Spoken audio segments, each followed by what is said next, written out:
बिस्मिल्लाहिर्रहमानिर्रहीम। अस्सलामु अलैकुम वरहमतुल्लाहि वबरकातुहू। जी एक बार फिर हिकमत की दुनिया में मेरे तमाम यूट्यूब के फैमिली मेम्बरान को खुश आमदीद।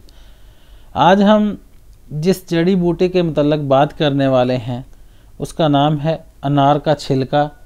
अरबी में इसको कहते हैं गिशर रुमान, हिंदी में इसको निस्पाल बोलते हैं।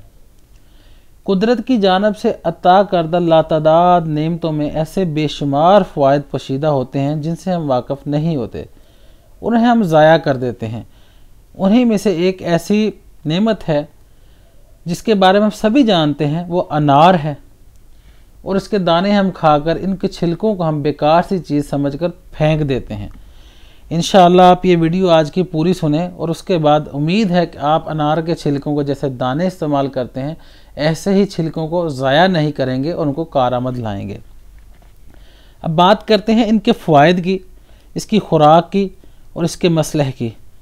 इसकी जो खुराक है, इसके छिलके का सफ़ूफ बना के इस्तेमाल किया जाता है। 3 से 5 ग्राम तक है, यानी कि चमची का जो चाय वाले चम्मच का चौथा हिस्सा या आधा हिस्सा। इसका जो मजाज होता है मीठे अनार का, वो सर्द तर होता है दूसरे दर्जे में, और जो खट्टा अनार होता है उसका मजाज होता है सर्द खुशक। इसके जो छिलके होते हैं उनका मजाज होता है सर्द खुशक। तो इसके फ़वाइद की बात करते हैं। ये मुजफ़्फ़फ़ है, काबज़ है खुशक होने की वजह से, और ये मसूड़ों को मजबूत करता है और मसूड़ों की तमाम अमराज में ये फ़ायदेमंद है। आपके मसूड़ों में दाने बन जाएं, छाले बन जाएं, आपके मसूड़ों में ज़ख़म हो जाए, खून आना शुरू हो जाए, ये उन सब के लिए बहुत ही फ़ायदेमंद है। ये किसी अच्छे मंजन में मिक्स करके इस्तेमाल किया जा सकता है। और ये खूनी बवासीर के लिए भी बहुत ही मुफीद चीज़ है। और इसको जलाकर खांसी की आने की सूरत में इसको जलाकर इसका सफ़ूफ तैयार करके इसकी चाय बनाकर भी इस्तेमाल की जाए तो बहुत ही फ़ायदेमंद है।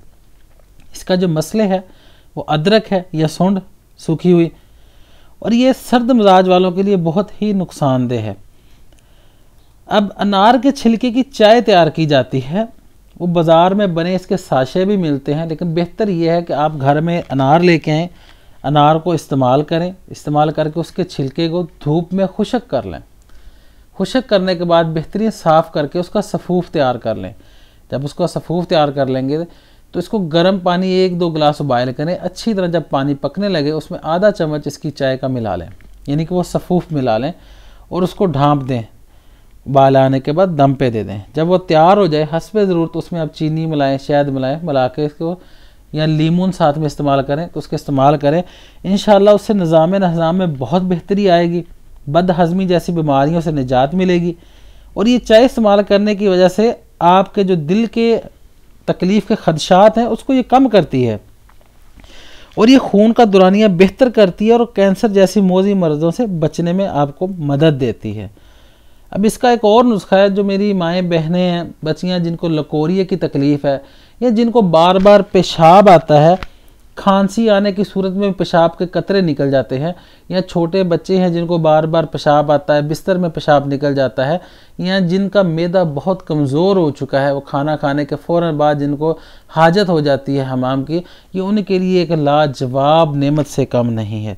उसके लिए मैं आपको एक तरीका शेयर कर देता हूँ किस तरह आपने इस्तेमाल करना है। इस्तेमाल आपने ऐसा करना है कि अनार के बेहतरीन साफ़ सुथरे छिलके बाज़ार से ले लेने हैं, या अनार घर में खाएं और अनार के छिलके को साफ़ करके धूप में खुशक कर लें, जो अच्छे साफ़ सुथरे हों उनका लेके आपने सफ़ूफ तैयार कर लेना है।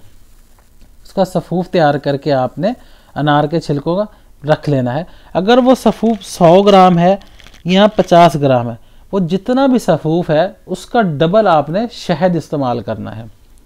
उसका शहद इस्तेमाल करके डबल आपने उसका माजून तैयार कर लेना है।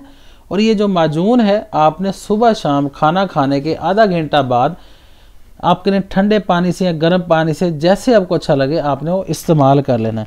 इंशाअल्लाह ये ऐसा नुस्खा है कि आपको हफ्तों महीनों में नहीं, चंद दिनों में आपको इन सारी अमराज से निजात मिलेगी। और जो शुगर के मरीज़ हैं वो बराए मेहरबानी शहद या ना इस्तेमाल करें। दुआओं में याद रखें। हकीम मोहम्मद उमर चैनल को प्यार देते रहें।